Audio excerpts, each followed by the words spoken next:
Train के accident का भी रिकॉर्ड बनने जा रहा है। एक और ट्रेन हादसा, या यूं कहिए कि अब ट्रेन हादसों की ऐसी आदत हो गई है कि दूर बैठे न्यूज़ शॉकिंग भी नहीं लगती, बट ऑब्वियसली जिन पर गुजरती है उनकी तस्वीरें देखकर दिल दुखता जरूर है। Howrah Mumbai mail express derail हो गई। इस ट्रेन के 18 कोच पटरी से उतर गए। सरकारी आंकड़े तो कह रहे हैं कि 2 लोगों की मौत हुई है, लेकिन 18 कोच डिरेल होने से सिर्फ 2 मौतें, ये बात जनता के लिए हजम करना मुश्किल हो रही है, क्योंकि ट्रेन हादसों की हिस्ट्री बताती है कि बड़े हादसों में मौत का आंकड़ा भी ज्यादा होता है। देखिए, ट्रेन एक्सीडेंट्स तो होते आ रहे हैं, सालों से होते आ रहे हैं, और विपक्ष की माने तो आगे भी होते रहेंगे।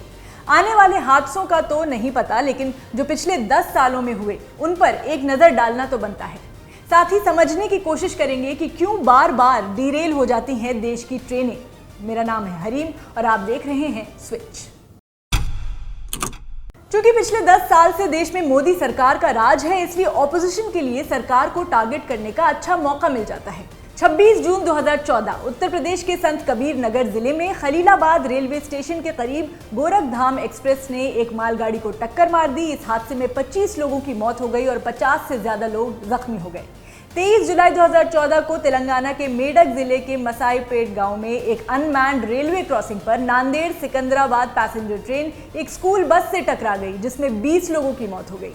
13 फरवरी 2015 को बेंगलुरु में Bangalore city Ernakulam intercity express derail हो गई, जिसमें 12 लोगों की मौत और 100 से ज्यादा लोग घायल हो गए। 20 मार्च 2015 को देहरादून वाराणसी जनता एक्सप्रेस यूपी के रायबरेली में डिरेल हो गई। हादसे में 58 लोगों की मौत और 150 से ज्यादा लोग घायल हो गए।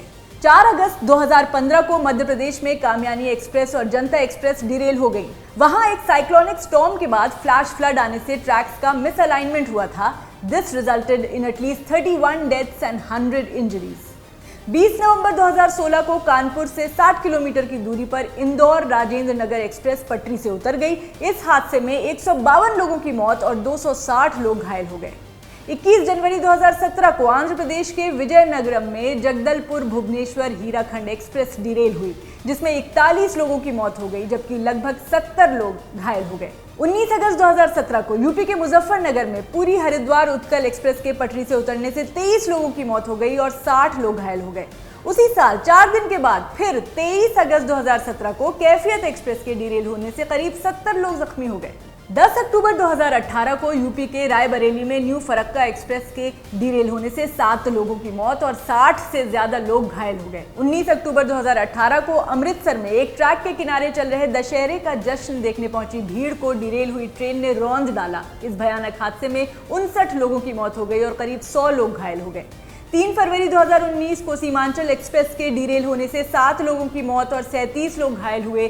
13 जनवरी 2022 को जलपाईगुड़ी में बीकानेर गुवाहाटी एक्सप्रेस के डिरेल होने से 9 लोगों की मौत और 36 लोग घायल हुए।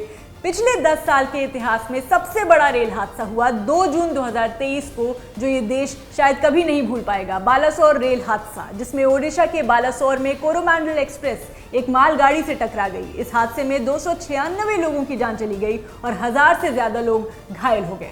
11 अक्टूबर 2023 को बिहार के बक्सर में नॉर्थ ईस्ट एक्सप्रेस के डिरेल होने से 4 लोगों की मौत हुई और 100 से ज्यादा लोग घायल हो गए। 29 अक्टूबर 2023 को आंध्र प्रदेश के विजयनगरम में 2 पैसेंजर ट्रेन की टक्कर में 14 लोगों की मौत हो गई, जबकि 50 लोग घायल हो गए। फिर 17 जून 2024 को वेस्ट बंगाल में कंचनजंगा एक्सप्रेस और मालगाड़ी की टक्कर हो गई, जिसमें 15 लोगों की मौत और 60 लोग घायल हो गए। इसी महीने 18 जुलाई 2024 को डिब्रूगढ़ एक्सप्रेस के साथ हुए हादसे में 4 लोगों की मौत हो गई और कई लोग घायल हुए। और फिर ये लेटेस्ट हादसा 30 जुलाई 2024, जिसके बारे में आपको शुरुआत में ही बता दिया। कुल मिलाकर पिछले 10 साल में लगभग 20 बड़े ट्रेन हादसे, और छोटे मोटे तो इतने हैं कि गिनती ही नहीं है। इन 20 बड़े ट्रेन हादसों में लगभग 780 लोगों की मौत, इसमें 1, 2, 3 मौत वाले हादसे काउंट ही नहीं किए गए हैं। अंदाजा आप खुद लगा लीजिए। सवाल ये कि क्यों डिरेल होती हैं भारतीय train?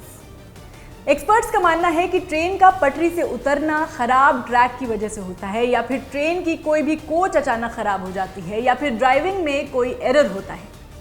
Basically डिरेलमेंट्स mostly rail fractures से होते हैं।